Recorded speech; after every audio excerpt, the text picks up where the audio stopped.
집주인이 아님에도 불구하고 근심 걱정을 같이 해야 되는 사람들이 있죠. 누군가요? 그거는 네 사정이죠. 이미 얘는 개털된 거죠. 없어요. 아무것도. 받을 길이 없는 거예요. 받을 재산이 없어요.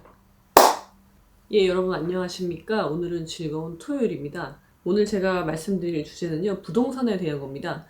요즘 부동산이요, 되게 하락장이죠? 뭐 금리 이야기가 많이 나오는데, 금리, 돈은 이자를 낮춰. 제가 저희 아이들한테 하는 교육 중에 하나인데요, 돈은 반드시 이자를 낳는다. 돈은 이자를 낳는 존재예요. 근데 금리라는 것은 결국 돈의 가치잖아요. 금리가 오른다는 건 뭐예요?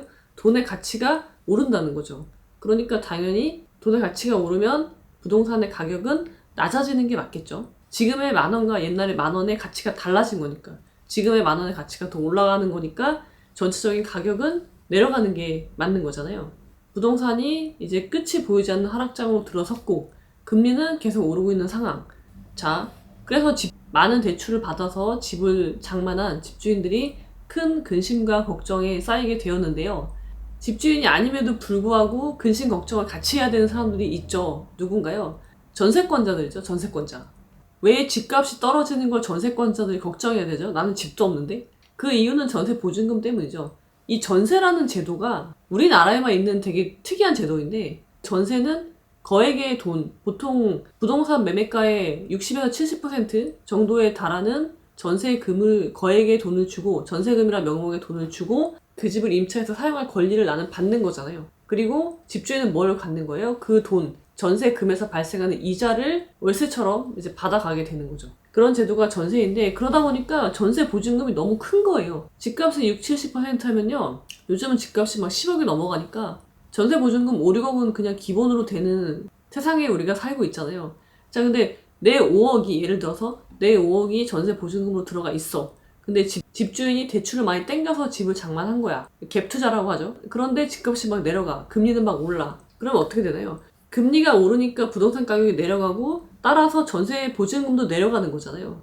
근데 내가 전세를 빼면은 어떻게 전세 보증금을 돌려받냐면, 집주인이 막 돈이 많아서 주는 게 아니라 다음 타자한테 받아서 나를 주는 거예요. 그게 우리가 너무 당연하게 인식을 하고 있는 거예요. 그래서 내가 나갈 때가 됐는데 집이 안 나가면은 전세 보증금을 받지 못하는 상황이 되는 거를 어느 정도 용인을 한단 말이에요. 임차인들도. 근데 사실 법적으로는 상관이 없죠. 새로 세입자를 구하건 안 구하건 나하고는 아무 상관이 없는 거예요. 나는 그냥 정해진 날짜, 임대차 기간이 만료하는 그때, 아니면 해지하기로 한 날, 그날 돈을, 전세 보증금을 반환받고 집을 인도해야 되는 거죠. 집주인이 돈이 없다, 새로운 세입자를 못 구했다, 그거는 네 사정이죠. 나랑 아무 관계가 없는 거예요.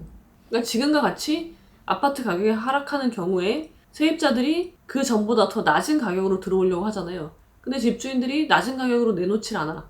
그러면은 집이 안 나가는 상황이 발생하는 거죠. 그럼 나는 돈을 못 받는 거예요? 돈을 못 받는다는 건 뭐예요? 이사를 못 간다는 얘기죠. 그럼 여러 가지 문제가 생기잖아요. 그랬을 때 우리가 할 수 있는 일이 뭘까요? 얼마 전에 제 친구가, 아버지가 이제 전세 보증금을 반환받지 못해서 3개월이나 이제 연장을 해줬는데, 기다렸는데, 열심히 나도 같이 세입자를 찾아보는 거지. 여기저기 막 부동산에 새로운 세입자를 구하기 위해서 내가 막 발벗고 나서서 부동산에 내놓고 그러고 있는 그런 상황인 거예요. 되게 착하죠? 우리는 서로 간에 상부상조하는 사이이기 때문에 집주인한테 돈을 돌려받기 위해서 막 내가 발품 팔아서 막 알아본단 말이에요, 세입자를. 근데 세입자가 들어오지 않아. 그런 상황이 지금 5개월이 넘었어. 그럼 나 이제 더 이상 어떻게 해야 되느냐? 이게 문제가 되는 거예요.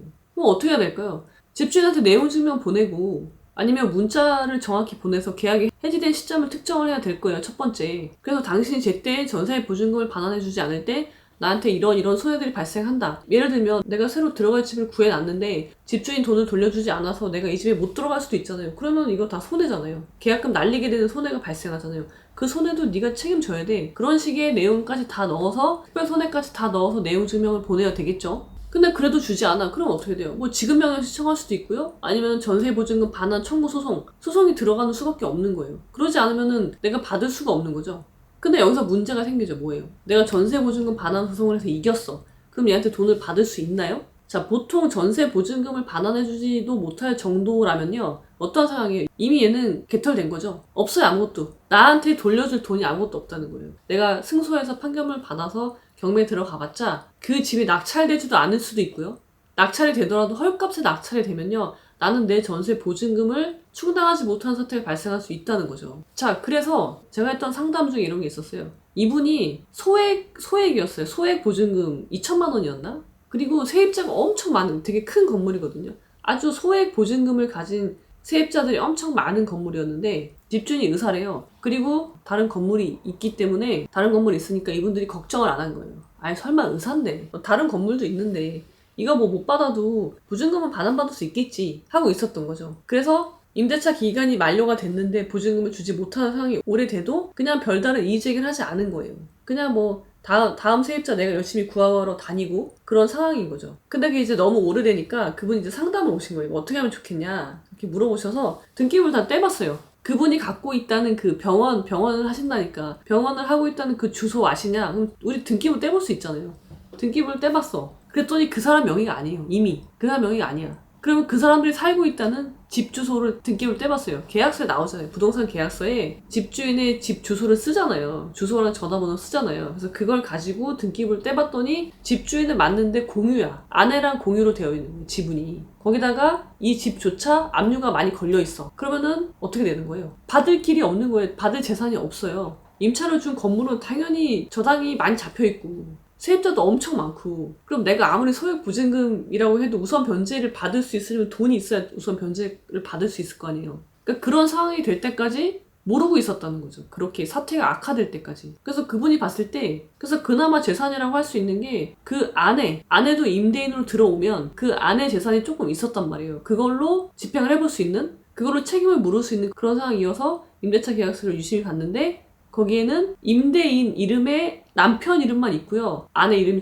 있긴 있었는데 계약서에 임대인이라는 항목에 있는 게 아니라 공동 명의인인가 아무튼 그런 식으로 되어 있었어요. 그래서 이 아내를 임대인으로 볼 수 있느냐 그것이 문제가 될 소지가 있어서 세입자 입장에서는 반드시 이 아내까지 임대인으로 끌고 들어와야지 그나마 임대차 보증금을 반환받을 수 있는 가능성이 재산이 확보가 된다는 상황이었죠. 그러니까 여러분 우리 법은요 권리 위에 잠자는 자는 보호하지 않아요. 자 내가 세입자잖아요. 그러면은 임대차 기간이 만료가 되면요 나는 저 사람한테 보증금을 반환받을 권리가 생겨요. 내가 저 사람을 위해서 좋은 게 좋은 거니까 소송 가지 않고 잘 해결해야지 라고 해서 기다리잖아요. 그러면은 기다리면 기다릴수록 나만 더 불리한 상황이 되는 거예요. 어떤 불리한 상황? 내가 채권을 확보하지 못하게 되는 상황, 이 돈을 받지 못하게 될 수 있는 상황. 그래서 여러분의 권리는 여러분이 지키는 겁니다. 이런 상황이 발생하면요 재산이 줄기 전에 사태가 악화되기 전에 바로 행동을 취하시는 게 제일 좋은 거예요. 그리고 이런 전세보증금 반환 소송, 전세보증과 관련된 분쟁